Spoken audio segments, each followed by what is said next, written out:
Last week, when I sat down to watch the series finale of Lost, I, like a lot of other people I'm guessing, was wondering how in the world they were going to resolve all the countless mysteries and just unexplained weirdness that these writers had plagued us with for the last 6 seasons. Now, I wasn't expecting everything to get wrapped up, that would have been almost impossible. But I did expect them to at least give us some kind of satisfying conclusion after leaving us with nothing but questions for the last 6 years. Now, I was aware going in that the producers had said that they weren't going to resolve everything, and I was okay with that.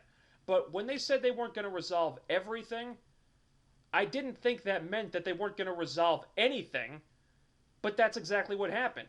Instead of answers, what they gave us was this bizarre, unclear, metaphysical, completely open to interpretation horse crap.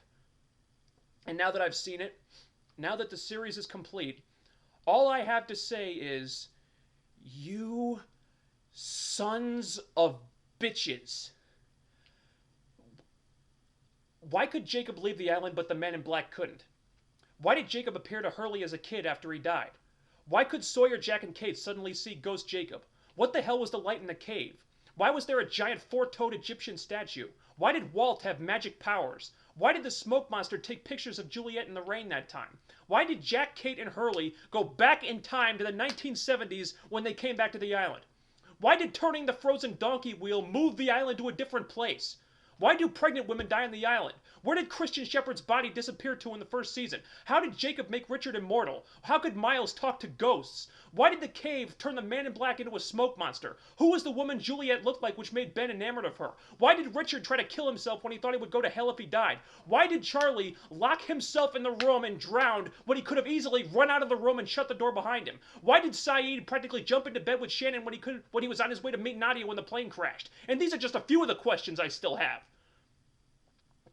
Are you kidding me?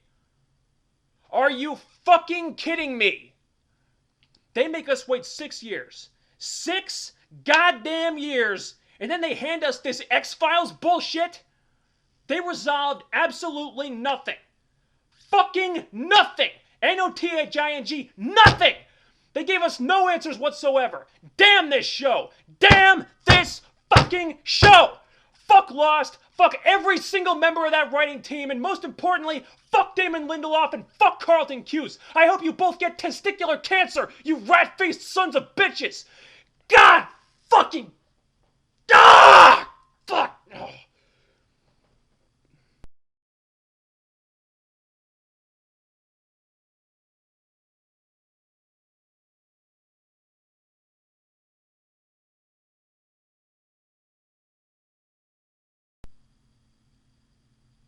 Upon further reflection, I realize I may have been a little bit harsh in my Lost finale rant. I certainly don't wish testicular cancer on anyone, but in my defense, the producers had to know that ending the show the way they did without resolving any of the mysteries they'd been teasing us with over the last 6 years was going to piss a lot of people off. But anyway, enough about that. Let's get to something I actually want to talk about, all right? Impact was hell, it was another mixed bag this week.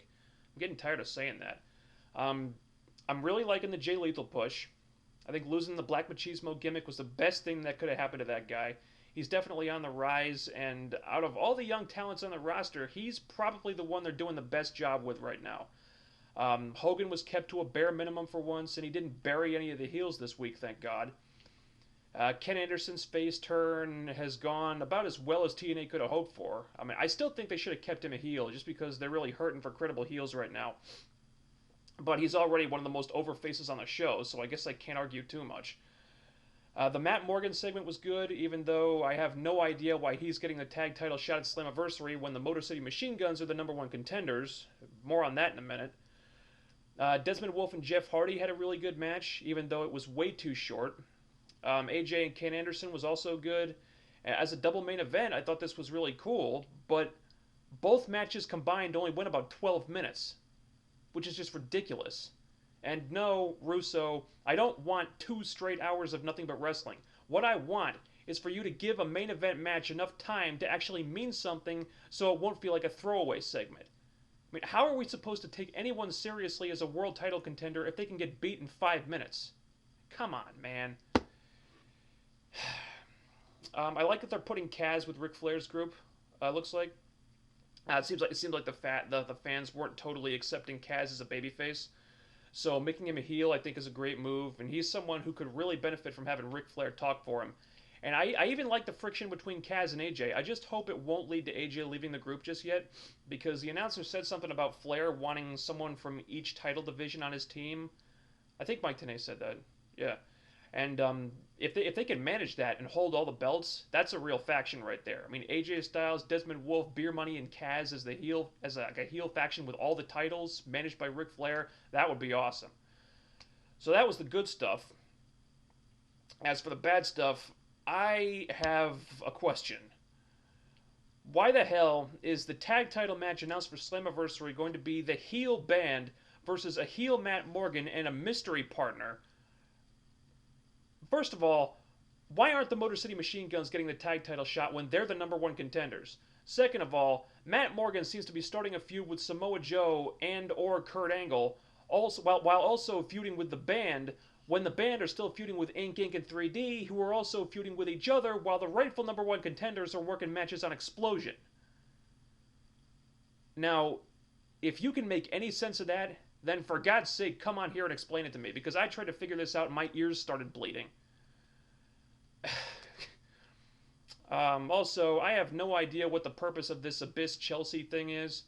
I mean, Abyss said that he had a lot of crazy things in store for Chelsea, but it seems like all it's amounting to is Chelsea walking out with Abyss and standing at ringside during his matches.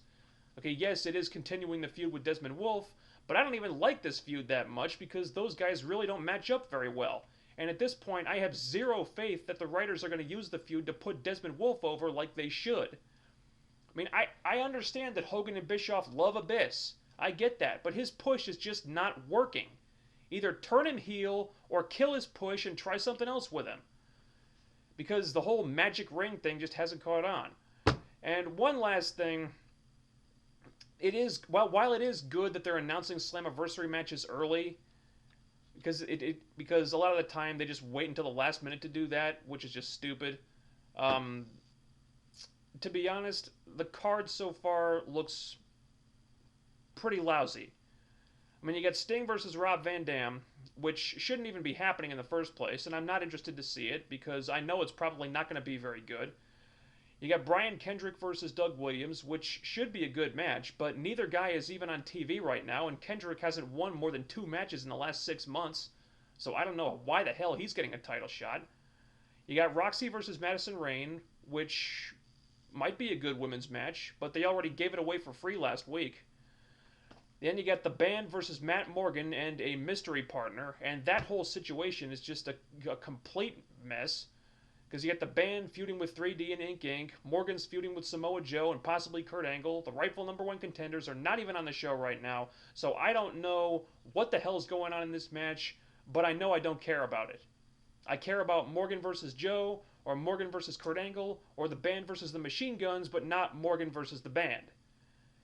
And then finally, we've got Brother Ray versus Jesse Neal. Seriously? Why? Why is this on the card? Get one half of 3D versus one half of Inc. Come on.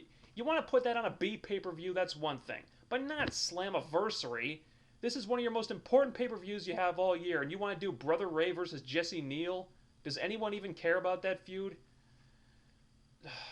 After that, they're probably going to do another Desmond Wolfe Abyss match, which I really don't care to see again after their Sacrifice match was kind of a dud, and probably another Orlando Jordan-Rob Terry match, as if the first one wasn't bad enough.